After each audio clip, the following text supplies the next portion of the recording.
puas dengan kondisi yang terjadi sekarang ini, gitu Ya, Bante? tetapi kalau kondisi buruk ya jangan puas-puas Jangan saja. puas ya, Bante. Maksudnya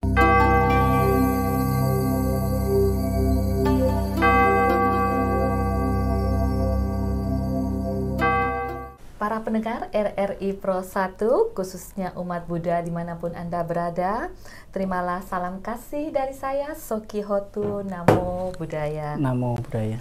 Jumpa kembali dalam acara Mimbar Agama Buddha bersama saya, Piping Wiyana, yang pada hari ini ditemani oleh Bante Dirapuno.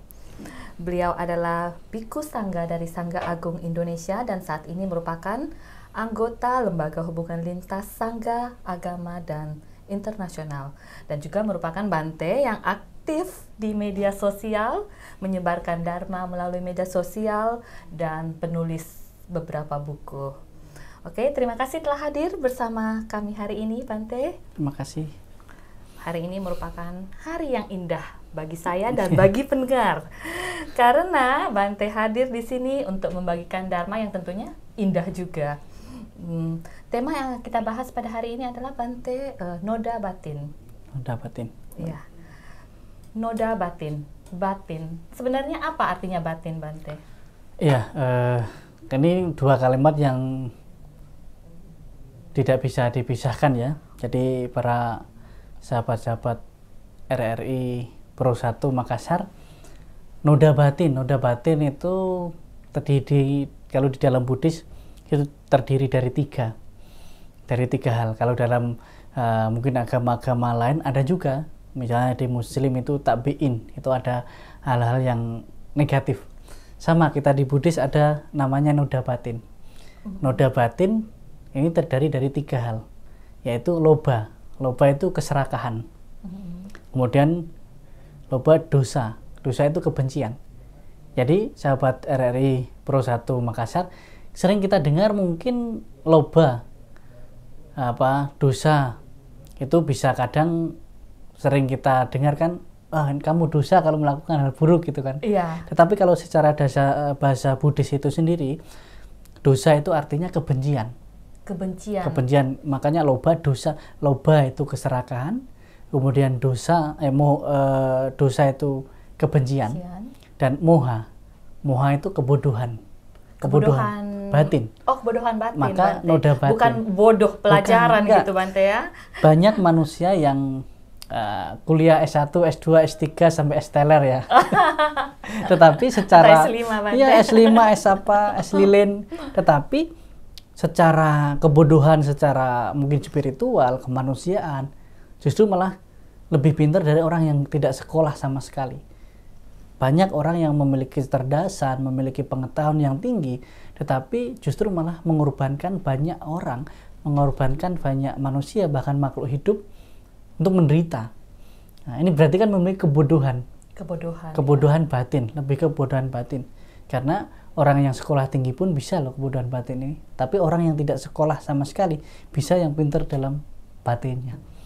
Karena batin ini tidak diajarkan di sekolah mungkin, Bante. Nah, itulah mungkin pendidikan kita yang belum ada benar-benar sekolah bagaimana kita mengembangkan batin kita, mengembangkan hati kita dan lain sebagainya. Yang ada kan cerdas. Iya, cuman kepintaran tapi tidak ada kepintaran secara rohaninya, Bante ya. Maka apalagi kebelakangan ini kita dituntut untuk menjadi orang yang cerdas, bukan menjadi orang yang berbudi luhur. Kalau dulu kan ada sekolah-sekolah, biasanya sekolah budi pekerti dan lain sebagainya. Tetapi bahkan sekolah pun, belajar pun sekarang berlomba-lomba untuk menjadi orang yang cerdas, nilai yang bagus. Juara satu. Dengan apapun caranya, jadinya nyontek lah, lain sebagainya lah, dan lain sebagainya. Tetapi secara moralitas, secara akhlak, ini kadang menurun. Nah, akhlaknya yang menurun walaupun orangnya pintar, cerdas. Nah, mungkin sering lah kita melihat apalagi berita-berita di TV orang yang ya profesor, dokter, lain sebagainya, tetapi justru malah melihat kebodohan batinnya itu semakin dalam karena sering juga mengorbankan orang lain dan lain sebagainya demi mencapai tujuan itu sendiri. Begitu ya. Nah, jadi noda batin di dalam Buddhis itu menjadi tantangan dan rintangan kalau kita dalam beberapa hal namanya arah langkah. Jadi salah satu hal yang menjadi rintangan dan tantangan adalah kebodohan batin itu sendiri, noda batin itu sendiri. Karena noda batin itu di dalam diri kita tidak terlihat. Mungkin kalau baju kita yang kotor ya, kalau baju kita yang kotor, baju sahabat RRI Pro Makassar mungkin yang kotor, bisa kita cuci penghilang noda, daya dan lain sebagainya. Tetapi kita di dalam batin kita kan nggak terlihat. Di rongsen pun nggak tahu kita. Gitu. Ada cara untuk mencuci batin kita, Bante? Ya, gimana ya? Mungkin santai lah, sambil ngopi. Ngopi dulu ya, Bante ya. Ya, jadi ada hal yang kadangkala noda batin. Supaya kita bisa membersihkan noda batin, ya bagaimana? Pertama, kita harus kan ada loba. Bagaimana kita mengembangkan yang namanya rasa puas. Rasa puas. Karena keserakahan, loba keserakahan itu bukan hanya terhadap makanan ya. Keserakahan apapun, ambisi apapun yang mengorbankan semua manusia, orang lain, makhluk-makhluk lain di sekitar kita, maka memiliki santuti, rasa puas. Ya puas dengan apa yang dimiliki. Puas dengan kondisi yang terjadi sekarang ini, gitu ya, Bante? Tetapi kalau kondisi buruk ya jangan puas-puas saja. Jangan puas ya, Maksudnya di sini kita tidak terlalu berlebihan dalam mencapai sesuatu, atau tidak terlalu kadangkala kita kan udah dapat ini mau keinginan yang berlebihan. Tapi pada dasarnya rata-rata seperti itu, Bante. Nah, itulah penyakit kita. Yang lain pun seperti itu. Iya. Sama kita bawa mobil di lampu merah ya. Iya. Loh, kenapa kok jalan terus lampu merah? Yang lain pun sama kok, Bante. Iya. Itulah penyakit kita juga dia. Ini nanti masuk ke kebodohan jadinya kan. Betul. Udah tahu salah, tapi kita masih ikut. Maka kebudayaan, saya bilang tadi, kadang menjadi kebudayaan. Kenapa? Udah tahu salah, kita ikut juga. Nah, ini yang menjadi tantangan kita. Kenapa kita tidak memilih tetap berhenti di lampu merah, menunggu lagi lampu hijau, baru kita jalan. Yang anehnya lagi, kadangkala lampu merah di depan kita berhenti, malah kita telakson suruh jalan. Karena di depan sepi gitu. Nah, inilah yang pertama dari rasa puas. Kemudian kedua, kebencian. Maka lawan kebencian kita harus mengembangkan yang namanya metta, cinta kasih kita. Cinta kasih ini pun bukan, kalau di dalam Buddhis tidak terbatas sesama agama atau sesama manusia, tetapi kepada semua makhluk. Jadi pancarkanlah cinta kasih kita, kepedulian kita kepada semua makhluk, tak terbatas, tak ternilai. Ya, bersikap netral dan musuhan, yang membenci kita atau yang menyayangi kita, kita ada rasa cinta kasih, rasa peduli untuk semua makhluk di sekitar kita. Kadang mencintai orang yang kita cintai gampang, Bante, tapi mencintai orang yang kita benci itu susah, Bante. Nah, itulah, maka harus ada latihan. Latihan ya. Kalau Bante mencintai orang yang mencintai kita kan nggak perlu latihan. Nggak perlu latihan. Nah, tapi mencintai orang, iya. Tapi kalau yang mencintai orang yang tidak mencintai kita, nah itu namanya perlu latihan. Disitulah kita bagaimana menjadi manusia yang memanusiakan manusia lainnya. Manusia yang memanusiakan manusia lainnya. Tapi kalau kita justru malah membenci orang yang membenci kita, ibaratkan itu saling menyerang kita kan. Saling menyerang, kebencian tidak akan pernah berakhir bila dibalas dengan kebencian. Itu dalam benang mempadaya. Tetapi kebencian akan berakhir bila dibalas dengan cinta kasih. Kalau agama kita mengajarkan tentang cinta, kenapa kita pandang yang lain dengan kebencian? Kita terlahir dari kedua orang yang saling mencintai loh. Ayah ibu kita ada itu karena mereka saling mencintai. Betul, Bante. Tetapi kenapa justru kita tumbuh kok tidak menumbuhkan cinta itu, tapi malah kebencian? Ayah ibu kita ketika mungkin kita ada itu tidak dibarengi dengan kebencian loh, tetapi karena kedua orang yang saling mencintai, maka jadilah kita. Tapi kenapa kita kok malah yang kita simpan kebencian? Nah, inilah yang harus kita kadangkala pahami, dan kita kadangkala harus memang latihan bertahap. Gitu. Apa yang membuat noda batin itu ada dalam hati kita, Bante? Apakah udah ada sejak kita dilahirkan atau dia muncul satu persatu seiring dengan perjalanan hidup kita? ada pepatah mengatakan bahwa ketika kita terlahir itu bersih dan suci. Bersih dan suci. Tetapi ada hal-hal kecil yang menjadi sifat dasar, sifat alami manusia itu sendiri. Memang ini juga dipengaruhi oleh yang namanya kalyanamita, sahabat yang baik, atau akalyanamita, atau sahabat yang buruk. Jadi kelahiran kita di awal mungkin kita cacat, kondisi kita tidak baik, tidak lain dan sempurna. Tetapi ketika pergaulan kita dirawat oleh siapa, dan kita belajar hal-hal yang baik, akan menjadi baik. Tetapi kalau kita, walaupun mungkin kelahiran kita sempurna, yang cantik, yang ganteng, ya seperti saya. Ya, ini kadangkala, tetapi karena kita memilih pergaulan, memilih cara hidup yang tidak sesuai, disitulah menumpuk terus noda-noda. Sama halnya kita anak kecil kan ada tempat bermain, ada tempat yang bermain kotor-kotoran, ada yang bersih gitu. Tapi kalau kita pilih yang kotor-kotoran, tidak sehat, makan gak sehat, main gak sehat, dan sebagainya, itu kan dapat sedikit-sedikit munculkan penyakit di dalam diri kita. Begitu juga dengan noda batin gitu. Maka salah satu hal dalam kehidupan ini yang perlu kita perhatikan, pergaulan kita. Maka di dalam Manggala Sutta itu, bergaul kepada orang tak bijaksana, tidak bergaul kepada orang tidak bijaksana, bergaul dengan orang bijaksana adalah berkah utama. Iya. Ini kadangkala hal-hal seperti ini itu dapat memengaruhi ada atau tidak noda batin di dalam diri kita. Ya, kita membawa karma masa lampau. Tetapi kalau karma masa saat ini, kita banyak kebajikan, lebih banyak yang baik. Walaupun karma masa lampau ada yang buruk, berbuahnya akan lebih kecil. Tetapi walaupun karma baik kita banyak di masa lampau, tapi saat ini kehidupan kita tidak bermoral, kita tidak peduli, nggak ada kebajikan, penderitaan yang akan terjadi. Walaupun ada kebajikan di masa lampau, kebajikan kita tidak berbuah saat ini, mungkin nanti ya. Jadi sering kan kita Bante, saya sudah sering berbuat baik, tetapi kok saya nggak bahagia, nggak sukses. Kadangkala kita berbuat sekarang, maunya sekarang, tidak pernah instan. Sama juga Bante, itu orang itu sering berbuat jahat ini dan itu, kenapa kok hidupnya malah baik-baik saja, sukses dan sebagainya. Kita nggak tahu loh kehidupan yang lampaunya seperti apa. Jangan-jangan dulu kebajikan, kebijaksanaan dan lain sebagainya tinggi. Kan ada orang yang udah istilahnya kaya, banyak berbuat baik dan lain sebagainya. Ada yang miskin tapi nggak menjaga moralitasnya gitu. Ya, kehidupan yang akan datang akan seperti itu terus, nggak ada perubahan baik. Betul, Bante. Ya, jadi intinya bersih ataupun kotor kita di awal, tetapi yang mempengaruhi sangat besar yang kita rasakan saat ini adalah bagaimana kita menata cara hidup kita di sini, sekarang, saat ini.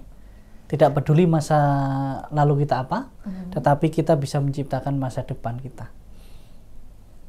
Itu. Baik, Bante. Jadi walaupun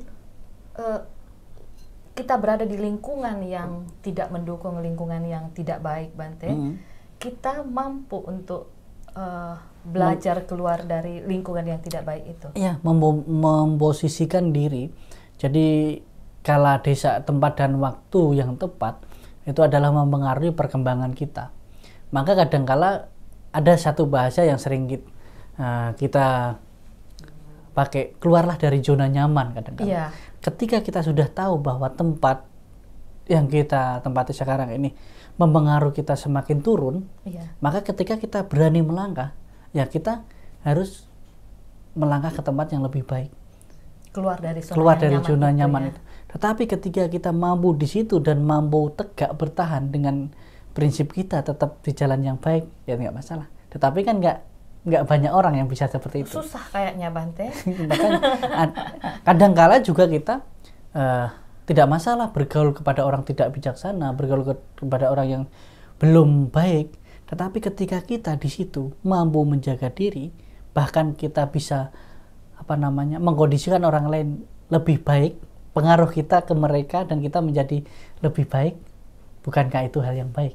Betul sekali, Bante. Tetapi kan tidak banyak. Tidak banyak, Bante. Nah, itulah yang saya sebut noda batin itu kita bisa menodai, kita yang menodai sendiri. Walaupun mungkin orang lain dan lain sebagainya, tetapi kita sebenarnya yang menodai diri kita sendiri. Dan kita sendiri yang bisa membersihkan. Jadi kama saka, kama dayada, kama yoni, kama pandu, kama pati sarana. Yang kama karisyanti, kalianang wa, papakang wa, tasa, dayada, bawisanti. Kita terlahir, terbentuk, tercipta. Kondisi kita itu karena kama kita sendiri. Nah, tapi kenapa kita sering menyalahkan orang lain? Kenapa kita menuntut orang lain? Ini kan kebodohan batin jadinya. Kebodohan batin namanya, Bante ya. Salah satunya di situ. Jadi bagaimana kita bisa membersihkan atau mengatasi, menghancurkan noda-noda batin ini, Bante? Sila samadhi panya. Jadi tadi kan loba dosa moha, ada sila, moralitas, samadhi itu meditasi, bagaimana kita menata pikiran kita. Meditasi kalau dalam bahasa Buddhis samadhi, bagaimana kita melatih pikiran kita tetap terkendali dan mengembangkannya. Jadi sila samadhi, samadhi adalah bagaimana kita menata pikiran, karena ketika kita mampu menata pikiran, di situ kita mampu menata hidup. Kalau pikiran kita kacau, hidup kita kacau. Berarti hidup kita ini berasal dari pikiran kita, Bante? Pikiran adalah pembentuk, pikiran adalah pencipta, pikiran adalah, ya segala sesuatu itu dipengaruhi oleh pikiran kita. Ya kita mau baik-baik, tetapi pikiran kita nggak kita jaga. Bagaimana kita bisa punya kalimat yang bagus, punya kehidupan yang bagus, kalau pikiran kita nggak bagus. Karena kita mau ngomong, kita mau berbuat, pertama adalah pikiran kita. Maka di situ saya yakin sahabat RRI Pro 1 Makassar, kita semua punya pikiran, kita semua punya otak. Tetapi nggak tahu ya pikiran itu di otak atau di mana ya. Kadang kan kita dasar nggak punya otak gitu. Tetapi bisa berpikir kok. Gitu. Nah ini adalah bagaimana sila, samadhi dan panya, punya kebijaksanaan.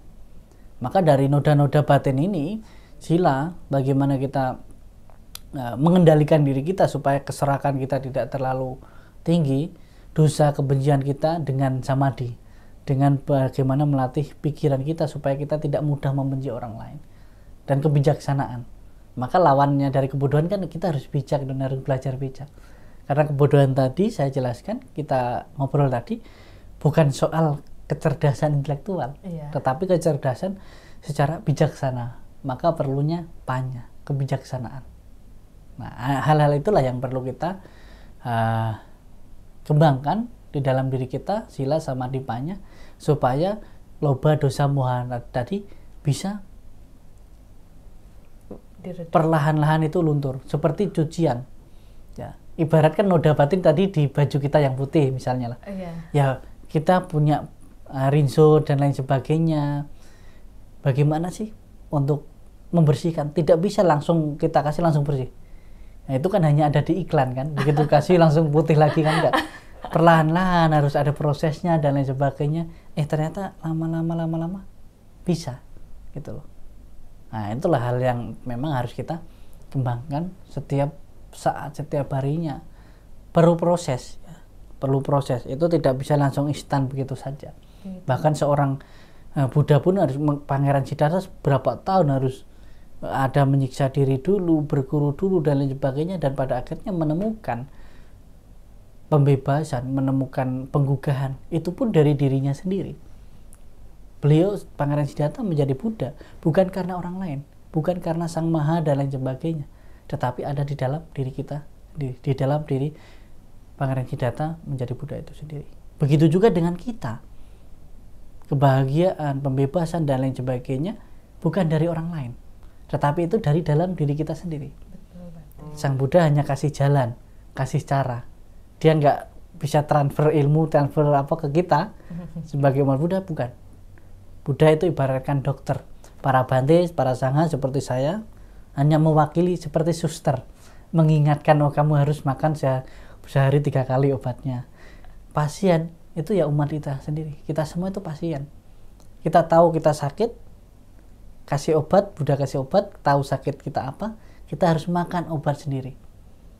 Kalau kita hanya kasih tahu penyakit kita, kasih tahu obatnya, tapi kita nggak makan obat, nggak akan sembuh-sembuh dong. Nah, Bante. itu ibarat kita umat Buddha, kadang-kala kita tahu belajar, kita tahu sumbernya, tapi kita nggak mempraktekkan, tapi kita mau hasilnya. Biasanya kan memang mau instan tuh Bante. Nah, itu kita mau hasilnya kadang-kadang. Iya. Mungkin itu jawaban dari bahasan kita dari noda batin tadi, di mana loba, keserakahan, dosa, kebencian, moha, itu kebudayaan batin kita atasi dengan sila, moralitas, samadhi dengan bermeditasi, dan panya bagaimana kita mengembangkan kebijaksanaan. Kebijaksanaan di sini kita tahu mana yang benar, mana yang salah, maka kita tahu kapan kita harus melangkah dan kapan kita harus berhenti sejenak. Ini itu. Begitu Bante ya. Mungkin ada closing statement Bante untuk para sahabat kita.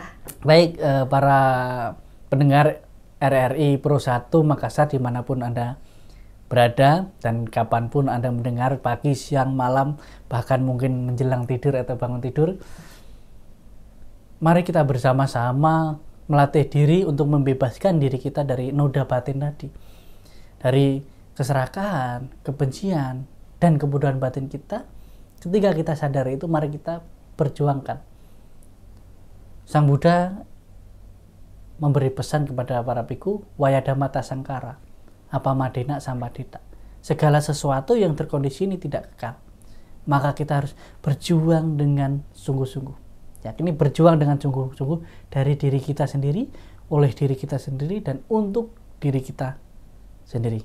Salam RRI Pro 1 Makassar. Terima kasih atas sharingnya pada hari ini Bante. Semoga apa yang dipaparkan oleh Bante pada hari ini dapat menjadi perenungan, dapat memberikan manfaat bagi kita semua, dan yang utama dapat kita praktekkan dalam kehidupan kita sehari-hari. Terima kasih telah bersedia hadir. Sama-sama. Kami akhiri Sabe Sata Bawantu Sukitata. Semoga semua makhluk berbahagia. Sadu, sadu, Sadu, sadu, sadu.